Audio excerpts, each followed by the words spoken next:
Hey y'all, hi. So, I have recently had the pleasure of testing for review a handful of foundation products that have worked really well for me, which is like the first time that's ever happened in my life. And it's been amazing that there have been multiples of them. And more than one of them are in a balm style or being marketed as balms. Initially, there were just two. And so I've actually been thoroughly testing the Monica Blunder Blender Cover and the Salt New York Sneaky Balm. And they were the only balm foundations on my desk. And I was like, I want to make a video just talking about the two of them. So I've been prepping this video for a while. Recently, a third one has entered my life, the KETT FIXX cream. So I'm going to be mentioning it at the end of this video and comparing it to the other two. But this video is primarily about the Monica Blunder Blender Cover and the Salt New York Sneaky Balm, a comprehensive review of both of them and a comparison of the two. If this is your first time to my channel, then welcome. I'm really glad you're here. My name is Hannah. I love makeup. I have learned over the course of my 4 years on YouTube that I really love doing like deep dive, thorough reviews of individual products, but I try not to promote overspending on my channel. I used to have a problem overspending on beauty products, and it took me a long time to get out of that cycle. So just a quick word to the wise here at the beginning of this video. I am really excited about these products. I've really been enjoying using them. I'm going to be giving as thorough and complete a review as possible, so I'll be doing pros and cons. But if you're on a no buy or a low buy, or you're on a strict budget and you know in your heart of hearts that a new foundation product doesn't fit into your budget right now, keep that in mind as you're going through the video. Hopefully it will be good content, and hopefully you will also be able to consume it with whatever grain of salt is necessary for you. If you enjoy this while you're watching and you're not subscribed, please do subscribe. And now let's go ahead and get into the meat of this video. So here's how I'm going to break down the video, an abstract of the content to come, if you will. First, I'm going to talk about why I think I am enjoying balm style foundations so much and what I even mean when I say that, or what I think these brands even mean. Then I'm going to do a deep dive into the Blender Cover by Monica Blunder. I'm going to talk about what I like about it, what its potential drawbacks might be. And then I'm going to do the same thing for the Salt New York Sneaky Balm. I'm going to give you the pros and cons of the Sneaky Balm formula. After that, I'll compare the two of them. And I'm going to compare both the finish and the color. And in that section, I'll give you really close-up footage of swatches of these products and comparison swatches to other products in my collection. I've taken footage that really shows the finish of both of the products, like what the formula is like, how it sits on the skin. And I've also taken footage that really shows the color and how the color of the two products in my shade or my closest match, how those colors compare to each other and how they compare to other complexion products that I own. And at the end, I will just briefly mention the KETT FIXX cream. I haven't had it for very long. I've actually just been using it for a couple of days, so I don't feel like I can do a deep dive, but I'll let you know my impressions so far about how it compares to these other two formulas. So first up is the section Balm Foundations, what they are and why I think I've been liking them so much. But before that section, a quick word from today's video sponsor. Skillshare is an online learning community with thousands of inspiring classes, and I just love working with them as a sponsor. I'm really excited that they're sponsoring today's video. Recently, though, I was absolutely electrified to see that there's a new class up on Skillshare that's taught by Jonathan Van Ness from Queer Eye, and it's about self-care. In the intro to the course, he says, "Throughout my life, when my relationship with myself has been stronger and more connected, I see a calmer, clearer, more compassionate, and courageous Jonathan."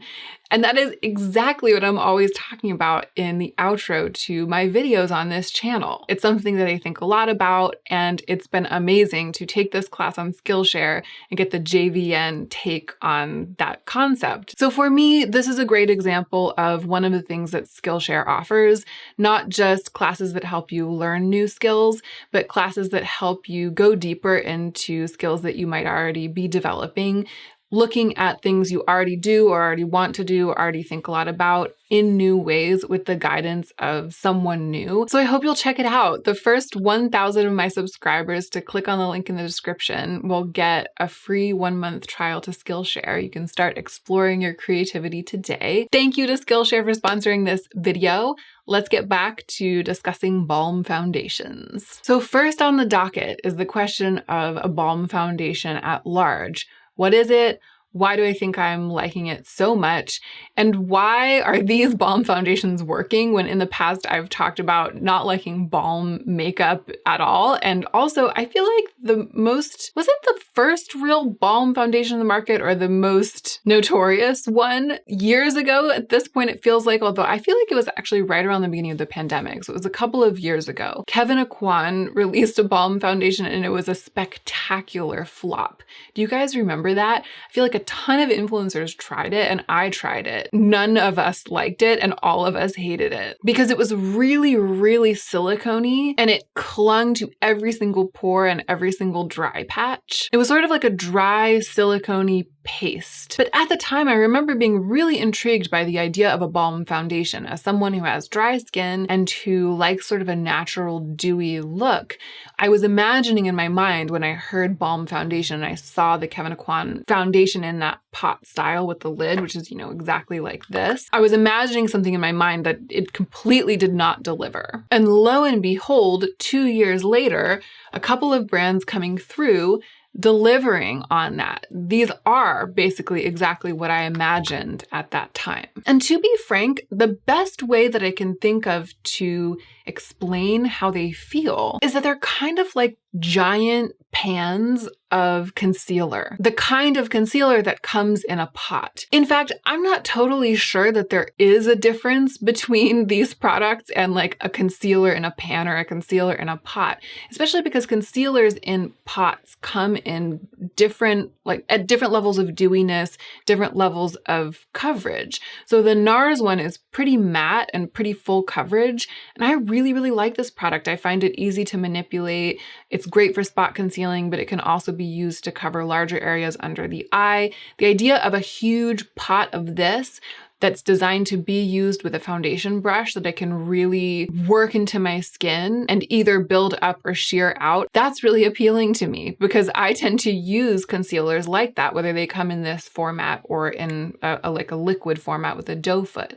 But the thing that I feel like these balm foundations remind me of more is the Glossier Stretch Concealer. It's like this, it's a format like this, but it's a dewier and slightly more emollient formula. This is very matte and a little bit stiff. The Glossier Stretch Concealer has good coverage, but it feels really emollient and lovely and skin-like when it's sheared out, and it can easily be sheared out to the point where you can see your skin through it.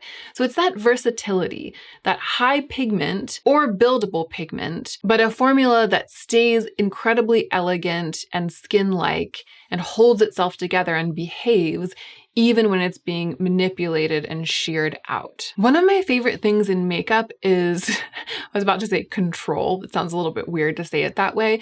I like it when a product is really, really versatile and manipulable so that I can get it to do what I want it to do and I don't feel like I'm fighting the product. I don't like it when things are fussy. I don't like it when things have like a learning curve. I like it when it's like art supplies, where it just does exactly what it feels intuitively like it would do. And I feel like liquid concealers and liquid foundations, even though, at this point I know how to work with them, they go through a change when they set on your face. They dry, and a lot of times the color will change a little bit when they dry. The texture will change a little bit. Sometimes they'll set and become drier on the skin. Sometimes they act funny with what's underneath them because they're trying to make a layer, like a set layer on your skin. Sometimes it's hard to put things on top of them because they'll stick down. I mean, there are a bajillion different formulas of liquid concealer and foundation, but in general, they come out of the tube or come off of the doe foot in a liquid form. And then as they spread on the face, they dry down and kind of set and they change. So I feel like when I'm working with the product on my face, I'm working with something while it's in its liquid state, but it's not its final form, and it's going to change into something that's different than what I'm painting after I've finished working with it. The thing that I think that I like the most. I know we're getting really abstract right off the bat, but I think the thing that I like about these Balm foundations is that it feels like it's just the product that you're going to have on your face in a pot or in a pan, and you're just taking that exact substance from the pan and putting it on your face, and it stays the same. So it's like you really know what you're getting. I really feel like I know what I'm getting. I really trust that the way that it looks when I'm applying it is the way that it's going to continue to look, and that has absolutely been true with these products, and I love it so much. They don't oxidize, they don't dry or flake or pill or become crusty over the course of the day. And because they have to be emollient enough to stay creamy in the pans, but sturdy and set in the pans enough so that they're not messy or liquidy. Because they have to have those qualities, my skin really loves them. They are moisturizing, dewy looking without being too creamy or flimsy, natural on the skin the way that some kind of skincare product would feel natural and would wear naturally over the course of the day, and just generally unfussy, comforting to the skin, beautiful looking, and unfussy. I think that that's what I like about them. It's like the qualities they have to be in the format that they're in causes them to have all of the qualities I want in a product when it's on my skin. So here's the Salt New York Sneaky Balm. I have it in the shade N12, which is the lightest shade that was released when this product was released. It's a bit busted because I've been messing with it and mixing it with stuff, but it comes in this magnetic pan that can live in a magnetic palette. And this is the Monica Blunder cover. It comes in a jar, like a huge version of the NARS Soft Matte Complete Concealer or a huge version of the Glossier Stretch Concealer. And there's much more product in this jar than there is in the pan of Sneaky Balm. And I believe that the prices reflect that. Yeah, the Blunder cover is $52 and the Sneaky Balm is only $16. And I'm not sure of the exact math, but that feels right. It feels like, and I'm just totally guessing, but it feels like they probably break down to being roughly the same price per ounce because there's so much more in this than there is in this, but it's so much more expensive. So it feels to me like a pretty even comparison. It might not be perfectly even, but close enough for me to comfortably feel like it's not as though one is the absolute extreme budget option compared to the other one. It does feel a little bit like apples to apples. Let's move on to talking about the Blunder cover by Monica Blunder, who is a celebrity makeup artist. This is the packaging. It's very no nonsense. That is what the product looks like in the pot. And again, you'll see some really good close-ups of this later on when I'm showing you the overhead footage comparing this to the Sneaky Balm and to my other complexion products. I have applied this product on camera, and I will link the video in which I applied it on camera down below. I'll actually put a time-stamped link down there. So if you want to see me applying this on camera and talking about how it's looking and how it's feeling, you can click that time-stamped link and I'll take you right to that video. And that will be a more thorough experience of seeing me apply this than I would have been able to squeeze into this video, which has a lot of moving parts already. I have been using this pretty much nonstop since it arrived. It has definitely been my most used base product since it showed up in my life. There are some drawbacks, which I'll get to in a second, but overall, it's really, really suited me. It's been really amazing. So here are the things that I love about it. It's pretty pigmented. It's really pretty full coverage. And as I was saying, I like that control. I like that manipulability in a product like this, in a base product. One layer just with my brush, and I usually use this old Royal & Langnickel complexion brush. It says BMD 185. I'll try to link it. It's not that widely available. Once in a while I can find a place to link it. I like it because it's very, very dense. And in general, it's my preference to use brushes when I'm applying makeup. So I sit down, I just, put the brush in here, swirl it around, and then I start applying it. And one brushful can pretty much cover my whole face, especially if I'm trying to go for a little bit of a more natural look and I'm trying to sheer it out. It's just really pigmented. It feels like dipping my brush into a giant pot of concealer. But then the finish is something I can really, really get behind. Because if you think about dipping your brush into a giant pot of like NARS Soft Matte Complete Concealer or even Glossier Stretch Concealer, feels like it would be kind of a lot and might overwhelm your face and really look like you've gunked on a bunch of product. But this is designed to cover the whole face. It lends itself to that kind of application. It very quickly warms up on the skin, becomes one with the skin, looks very natural, looks beautiful.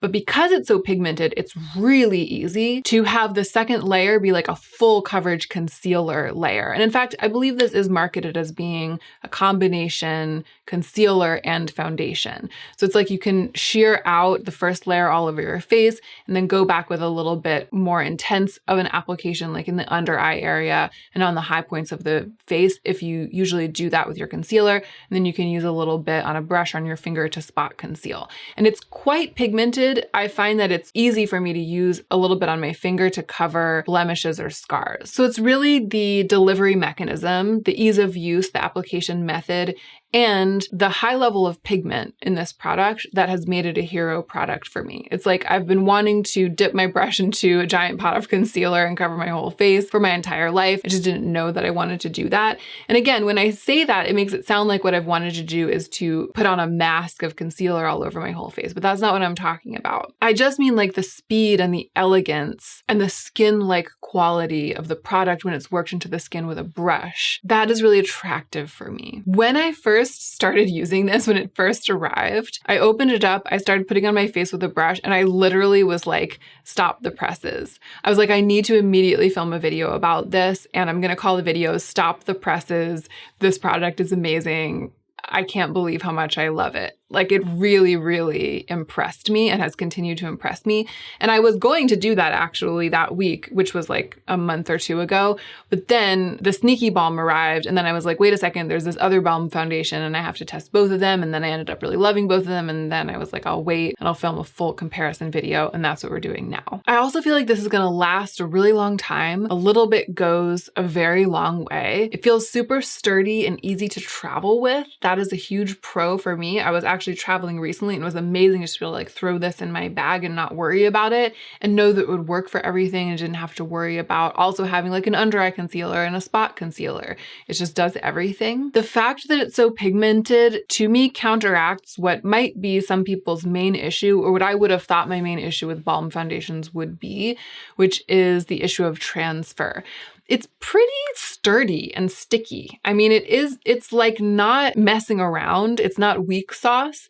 And because it's so pigmented, even if I ever get any transfer of the product onto something else, it doesn't leave behind a streak or a dent on my face.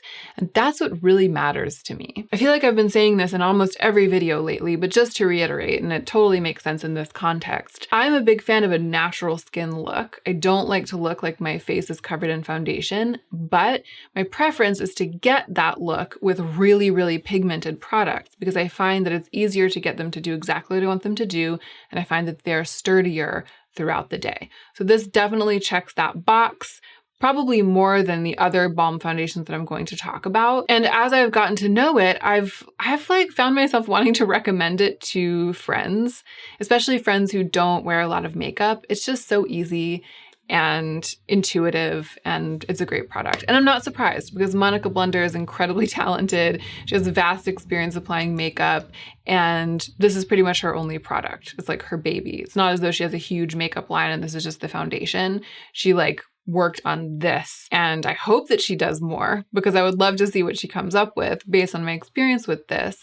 But I feel like it's just a testament to how much love and focus went into the development of this product. She really focused her efforts on it. And I know that she is actually always expanding the shade range. She recently added a couple of more shades and she's working on adding more shades as well. And I think that she is going to add an even lighter and more olive shade in the next round, which would be great because for me, one of the drawbacks of this, now we're moving into the cons, one of the drawbacks of this is that it's just a little bit on the pink side for me.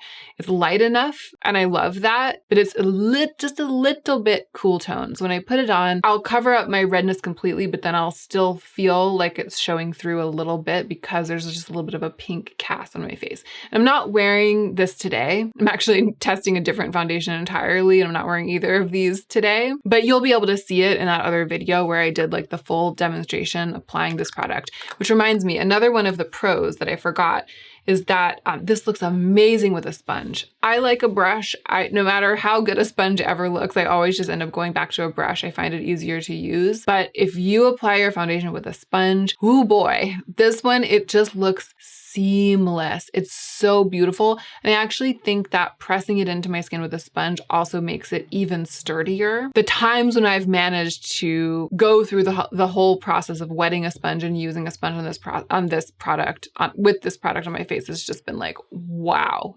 I think I said this in that video, but I've never felt more like I'm just airbrushing my face, like photoshopping my face. So back to the cons. Color for me, I would like to see a more neutral version of this, like a more olive version of this. And the other con, which I don't know if there's anything that one can do about this. This might just be because, you know, I'm a monster, but it gets like lint in it. And this isn't a con of this product in particular. It's a con of like cream and balm foundations in general. Although I've had it happen more with this than with the other ones. That could also be because I've used it more. I don't know if you'll be able to see with this lighting what I'm talking about, but there's just like a little bit of lint stuck to it. I don't clean my brushes religiously. I'm sure that what's happening is that this brush, even if I like use a little bit of a brush cleaner, sometimes I use like alcohol just to make sure that I'm not using the same brush day after day after day for too many days in a row that might have bacteria in it. Even though I do that, I'm sure that it's just the brush is sitting around, you know, in my life, little bits of cat hair are drifting by and sticking to it, or little bits of dust are sticking to it. And then that's going right into the product because that's how I like to use it, like dipping it right into the product. I feel like it's maybe a little bit of carpet fluff and like a cat hair or two. They can be cleaned out, but a bunch of foundation gets pulled out too. So I've only really done that once or twice, and they're stuck into the product. So the brush will pick up product without picking them up. So it's not as though I'm like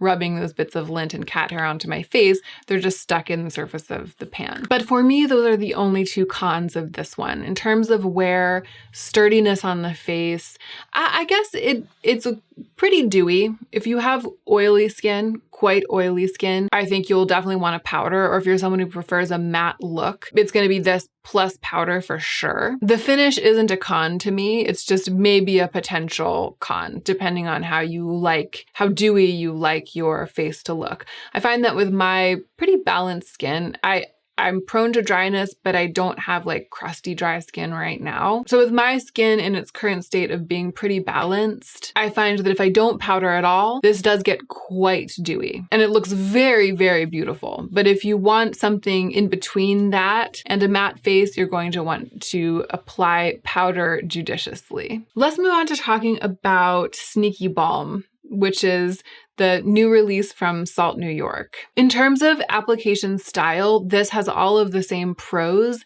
as the Blunder cover. I absolutely love just being able to go into the pan with a brush or with a sponge and apply it to my face. It's so unfussy. It applies beautifully, becomes one with the skin, looks essentially undetectable on the skin. I actually feel like this, more than the Blunder cover, looks totally undetectable on the skin.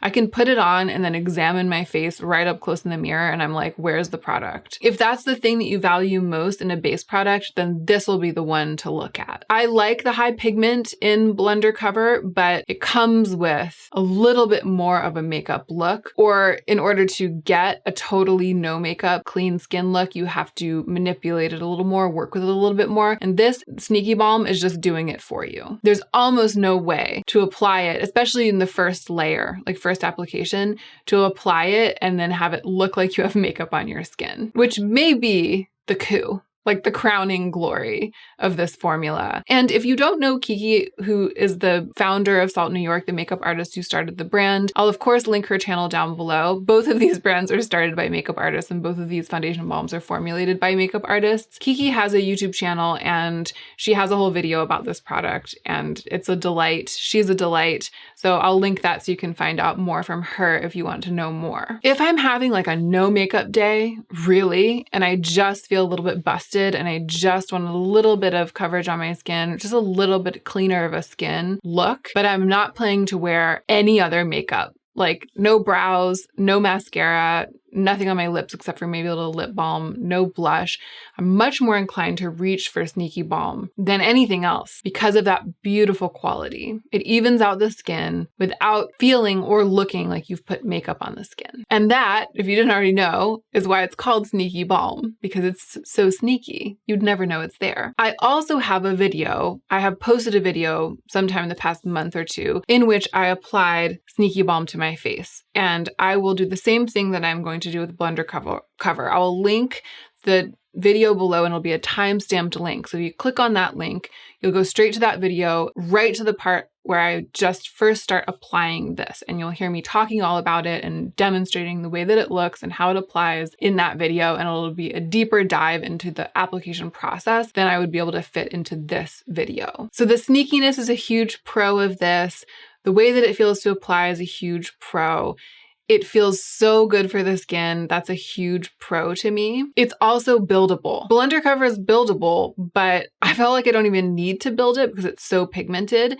But this, I can get that super sheer, undetectable skin-like coverage all over my face. And then I can build it up more in the places where I need it. And it's really super seamless, that build, because it's just not as pigmented. And if I do get transfer from it, it might leave a patch behind that has less coverage compared to something super pigmented, but it's not gonna be that like sharp-edged bare patch. And it's really easy because it's so emollient to just, you know, tap over it and blend it back into itself and blend it away. This is actually, the fact that this is so easy to repair is one of its strengths as well. I feel like for Salt New York, the format of it is a pro in a different way. I like this because it's so sturdy and there's so much of it and I can just throw it in my bag and it's just like its whole own thing.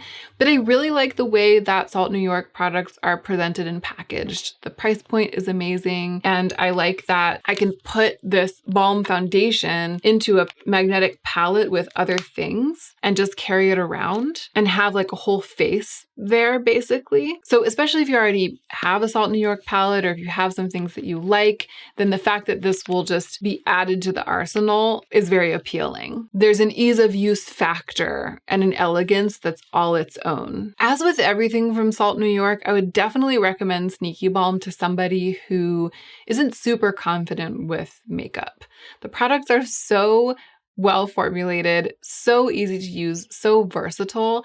And I feel like they're also very intuitive. It's like exciting to have it feel like an artist's palette where you can kind of mix and match and do whatever you want, but it's also not intimidating. And then when you start playing with the products, they help you out by being so well formulated, so easy to use. So I've really been enjoying Sneaky Balm too. I was using it a lot before I went on my trip, and then I packed really light for my trip and I just took this as my foundation product. So I haven't used it for the past couple of weeks, but I was really loving it before I left on my trip, especially for, again, those days where I was wearing almost no other makeup. There were several days where I wasn't filming and I wasn't doing much, where I would just do skincare and then I would kind of use the Sneaky Balm as like the last step in my skincare routine. Just a little bit on my fingers or on a brush. Because the color isn't light enough for me, I would go back and forth between the Sneaky Balm pan and the pan of white complexion adjuster. And I would just like, you know, tap that onto my skin after my skincare and just feel a little bit more confident, more put together. But speaking of the color, that's probably the major con for me for this product. However, I know for a fact that KETT is developing more colors and expanding the shade range. I'm really excited to see a paler and more olive. Actually, the neutral undertone of this is also a pro that I'll talk about more when I get into the overhead footage. I love the way that KETT has balanced the undertones in Sneaky Balm, and I'm really excited to see base products that are truly neutral and not just like super yellow or super pink. This is really neutral, and I've found lately that sometimes neutrality is actually better than the lightest tone for me. The issues that I have finding a shade match for my complexion, my whole life I've chalked it up to being so pale. It's actually, I'm learning, not that. The issue is being relatively pale, quite pale, but also very neutral and kind of olive. I actually have a base product, the Purito BB cream, that's way too dark for me. It's like several shades too dark, but it's so neutral, almost gray, that I end up using it more often than my other products, some of my other products that are really, really pale, but like very, very peach or very, very pink, because it just suits me better. And as long as I sheer it out, it balances out my skin tone really beautifully with its undertones, just like I need a base product to do. It ends up looking and feeling really natural. So I really value Kiki's Acuity. The neutrality is a pro, but I'm really excited to have a version of this that's lighter. Still neutral, still olive, but just several shades lighter so that I can just put it on and go and not think about it and not have to mix it. Sneaky Balm potentially has the cons of Blunder Cover in terms of putting a brush into the pan. Looking really closely, there is a little bit of just a little bit of the fluff that I see on the surface of the Blunder Cover. There's a little bit of that on here. I don't know why I feel like I'm seeing that more in these foundation products than I see it in my cream blushes, because I have tons of cream blushes that I'm constantly dipping my brush into and using it on my face. Maybe it's because the color is pale. I'm able to see it more. But for some reason, these products are like picking up lint more than other cream products in pots seem to do. Maybe it's the brush that I'm using. For me, even though I really love the sneaky, undetectable skin-like quality of this product, I like really pigmented base products, as I've said. So I don't know. I wouldn't say that it's a drawback or a con, the fact that it's more lightly pigmented and that it's more of like a buildable, medium to light buildable product than other base products that I've used. It's just a matter of taste and preference. I personally, because it's what I like, would like it if it were more pigmented. But I think that Kiki's done the right thing in formulating it this way. I could see longevity being a con for some people who really want those like long wear, 18-hour wear foundations where you want to be able to just like put on a full face, full coverage,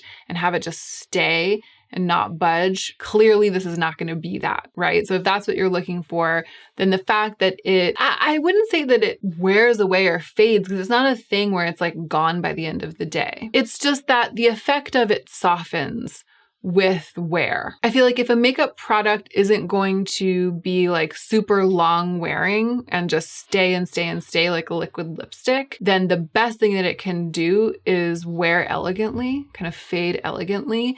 And both of these products definitely do that. But for some situations, I could see wear time being a con of this product. It's also quite dewy and quite emollient. It has a balm-like quality, but it doesn't have that like Vaseline-y quality or even that oily quality that many balm-style cheek products have. It has a skincare quality. I find myself powdering it a little bit, but just very, very lightly. Taking down the shine just in the parts of my face where I prefer it to be a little bit more satin rather than super glossy. Let me go ahead and give you the close-up overhead footage of these two products. I feel like I've been trying to tell you what's great about them. I'm trying to give you the pros and cons, but it might be a situation where a picture is worth 1,000 words, if you know what I mean. I actually have 2 shades of Monica Blunder's Blunder Cover to swatch for you in the overhead footage. I have the shade that I've been using, which is shade 1, and then the next shade, the next darkest shade, 1.5, which is pretty light, not quite as light, but much yellower than the lightest shade. I also have my Rose Ink Concealer in shade LX010, which is a great neutral pale concealer, very high pigment. And I have my Makeup Forever concealer, which is in the shade Pearl. I think it's the second lightest shade. And then I went ahead and pulled out the Purito BB cream that I was telling you about earlier, the one that isn't super light, but is really, really like grayish neutral and works really well for me in spite of its depth. So first up, the Blunder Cover in shade 1.5. In the close-up, you can really see the little bits of lint and hair that are stuck to the surface that I was trying to show you earlier. And you can see how pigmented it is too when I swatch it on my finger. And then the shade 1.5, I feel like the finger swatches are really beautiful. You can see the quality of the product in the finger swatches. You can just see how lovely the finish is. 1.5 is clearly much yellower, and it's also a little bit darker.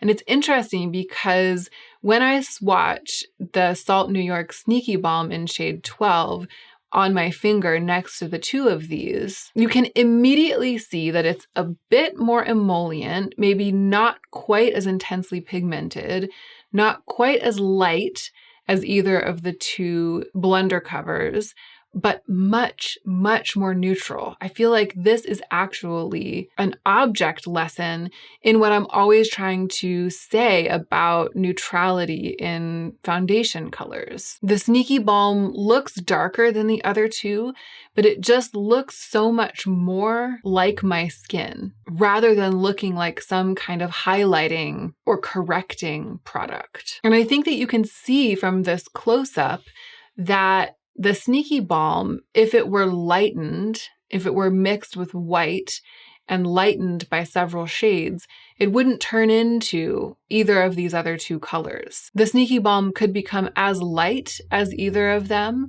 without becoming as pink or as yellow as either of them. And swatched on the back of my hand, the Sneaky Balm, even though it's darker than my skin, strangely, it blends in the best, because the undertones work so well. I also quickly swatched the Rose Ink Concealer and the Makeup Forever Concealer on the back of my hand next to those swatches so you can get a sense of how they compare, but I'm going to give you better swatches of all the products on my arm in just a second. So, swatching down my arm, we have the Blunder cover in shade 1, followed by the Sneaky Balm in shade 12. I swatched the Rose Ink Concealer above Blunder cover because I feel like they're actually closer to each other in color, and I wanted you to be able to see how they compare. You can see that the Rose Ink Concealer is a little bit more olive, a little bit greener and more neutral. It's a better shade match for me than Blunder cover. But in terms of how light they are, they're pretty comparable. And then above that, I swatched the Makeup Forever Concealer.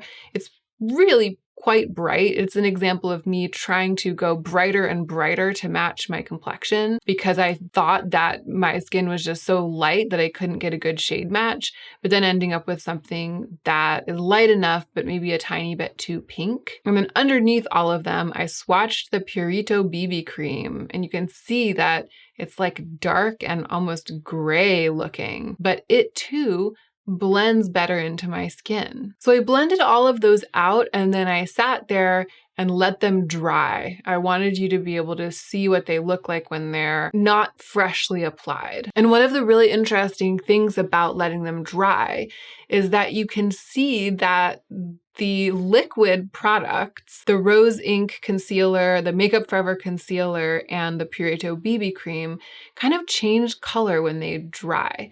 The Rose Ink Concealer in particular, my hero product, it actually darkens a little bit when it dries. It darkens to the point that it's darker than Blunder cover. Even though when they're both freshly applied, it looked like it was brighter than Blunder cover. So in the close-ups of the dried swatches, Blunder cover in shade 1 is actually the lightest. It's even lighter than the Makeup Forever Concealer. I would probably get the best shade match if I were to just mix all of these products together. And honestly, sometimes I do that or something close to that. But I have high hopes for the expanded shade range of Blunder cover and the expanded shade range of Salt New York Sneaky Balm. I'm following the future careers of both of those products with great interest. Now let's talk about the different finishes of Salt New York Sneaky Balm and Monica Blunder cover. So to give you a really good demonstration of this on the back of my hand, I mixed Sneaky Balm with equal parts white shade adjuster to basically get the color that I've been applying to my face when I wear this product. And you can see when I mix it with the white shade adjuster, it gets lighter and you can really see that kind of pale, neutral olive quality. It's so lovely. And when I spread it all over the back of my hand, you can see that it's a beautiful shade match for me and a beautiful finish. I ended up with too much product on my hand. It was basically like enough for 2 full faces, and I'm just putting on this surface area that's basically the size of 1 cheek. So I patted a little bit of it off so you can get a sense of exactly the amount of coverage that I've been applying to my face and exactly how it looks on my skin. And comparing it to my bare hand, the full glory of Sneaky Balm is revealed.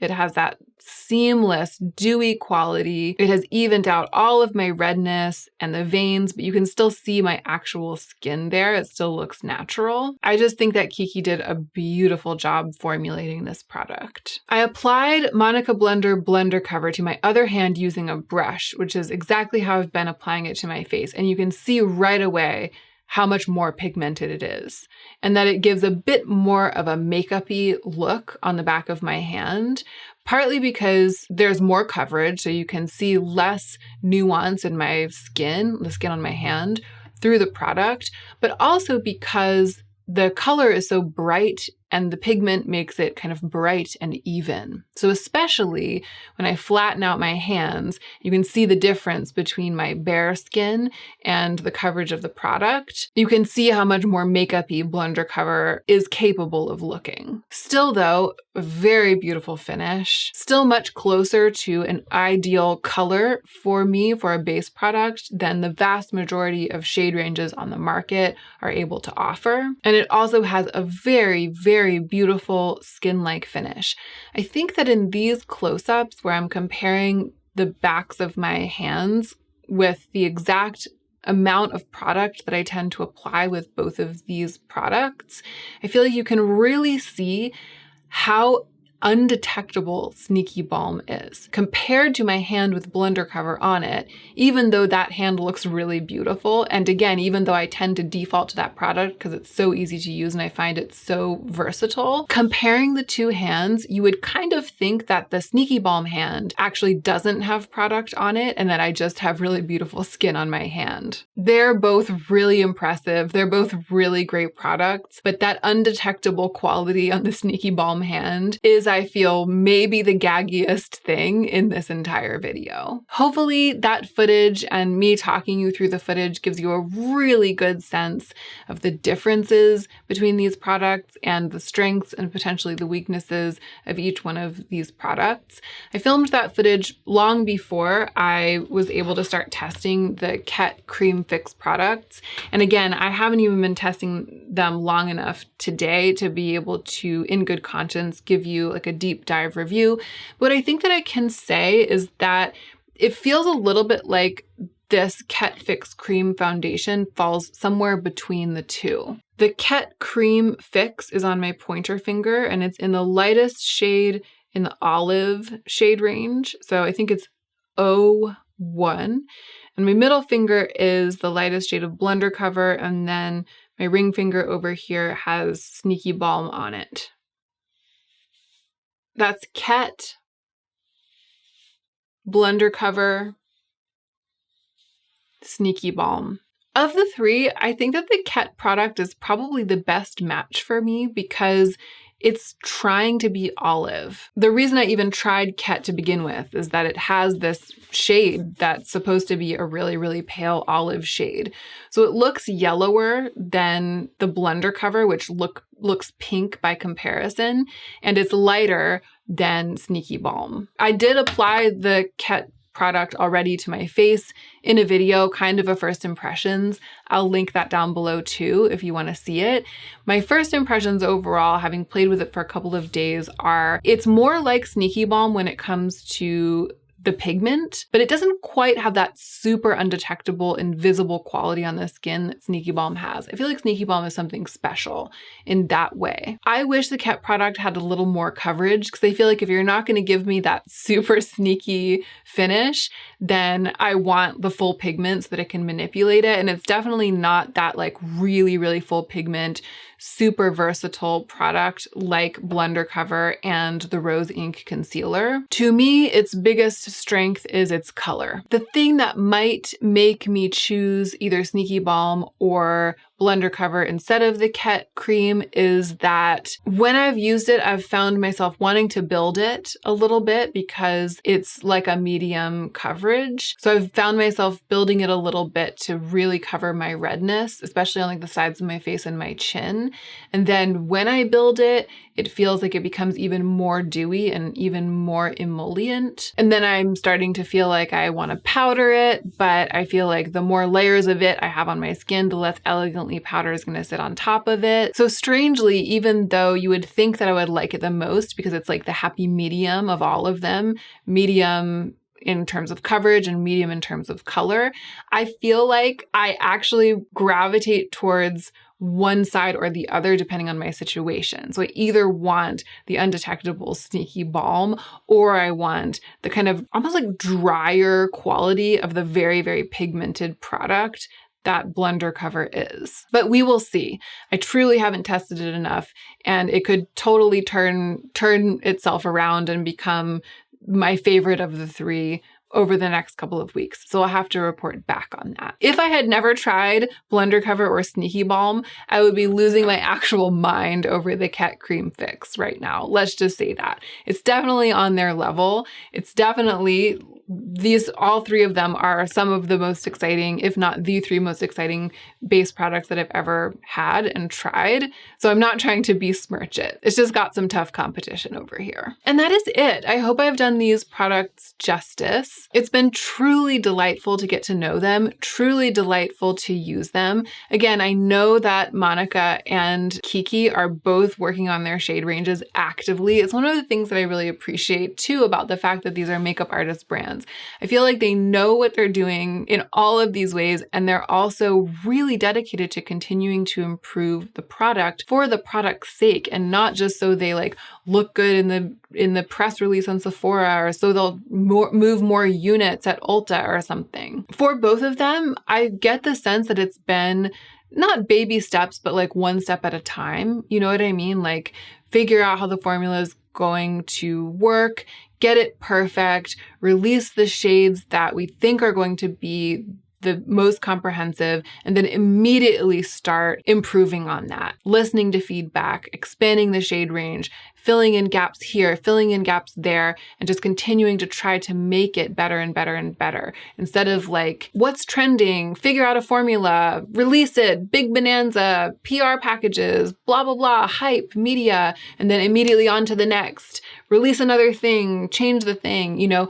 I feel like a lot of brands are really riding the waves of social media hype and just trying to sell, sell, sell. And then quietly, in a super dedicated, passionate, focused way, these makeup artists are over here developing extraordinary products and then continuing to tinker and tinker and tinker to make them better and better and better. And I know that they're doing that because they're both in communication with me, DMing me on Instagram, being like, how did the product work for you? Tell me about the shade. It's this combination of passion and humility that is how amazing art gets made and how these beautiful products are getting produced. So I'm really happy to be able to tell you about them. And I am really excited to be lucky enough to be using them. Thanks again to Skillshare for sponsoring this video. What a thrill. Thank you all for being here. I hope you enjoyed this one, and I really hope that you're taking extra good care of yourself today so that you can be the most effective version of yourself as you do your work in the world.